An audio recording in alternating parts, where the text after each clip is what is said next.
A woman cut the last thread of her heart. She resolved to become free from all her emotions, love and desires. Her husband Rajat was unaware of this and was at that time romancing his young secretary Meera. When Rajat came to know that his wife was actually the great goddess whom he wanted to please, the ground slipped under his feet. This woman, whose real name was Devika, was the last true ascetic of the world, a woman who had eternal youth and divine powers. But perhaps her heart had also become lonely. She fell in love with an ordinary man, Rajat. For this love, she gave up her eternal youth and chose human life. After marriage, she secretly took over Rajat's business. She raised him from the ground and made him a top businessman. Devika felt that living with Rajat till old age was the real happiness. But with time, Rajat became indifferent towards her. One day he even refused to come close to Devika with love. Devika thought Rajat must be tired, but then one day when she came to know that she was going to become a mother, she was overjoyed. She immediately went to give this news to Rajat, but she saw that Rajat and Meera had become very close to each other. Rajat even insulted her while talking to her. Her heart was broken. Devika immediately decided to have an abortion. As soon as she came out of the hospital, she performed a small Maya Kriya and immediately came back to her young form. Her real form shone. This form attracted her old servants who wanted to take her back to the peak of heaven. Devika, that is Devi,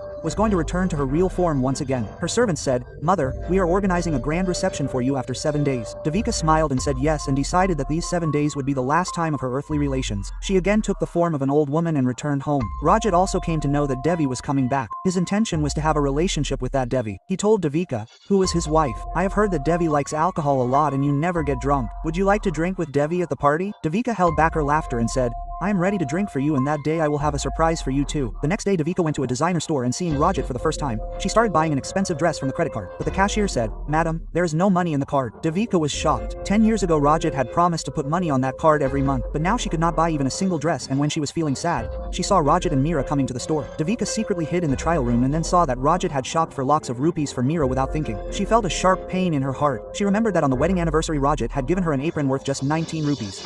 With sad eyes she went straight to the bank, and when she saw the complete record of her account, she was shocked. Rajat had deposited only 2,000 rupees, that too 10 years ago, and then loans were taken in his name without informing him. The bank people said that if he did not repay, legal action could be taken. The next day Devika went to Rajat's office, but she was stopped at the reception. There the receptionist showed an interview clip of Rajat in which he was saying that whatever I am today is all because of Meera. He left all the resources of his house open for me. Devika's eyes filled with tears. Whatever he had done, he hid it all under a lie. Just then Rajat came down with a client. He saw Devika and got scared. He dragged her to the meeting room and said, "Why have you come here in all this dress? I told the client that you are my maid." Devika could not bear it anymore. She asked Rajat, "Do you remember who got you your first business loan? Who was with you when you had nothing?" Rajat pretended to love her falsely. He said, "I remember everything, my love. I will give you all the happiness in the world." But he avoided the topic and said he has a client right now. "We will meet later." That night Devika called him, but Rajat did not pick up the call. In the morning she decided that enough was enough. She searched for their marriage certificate. Then she remembered. After the marriage, Rajat never gave her the certificate. When Devika opened the certificate, there was nothing in it. When Devika called the registry office, she came to know that they were never married. Devika broke the wedding photo frame and shed every tear, and she became a part of God with a tremendous spiritual progress.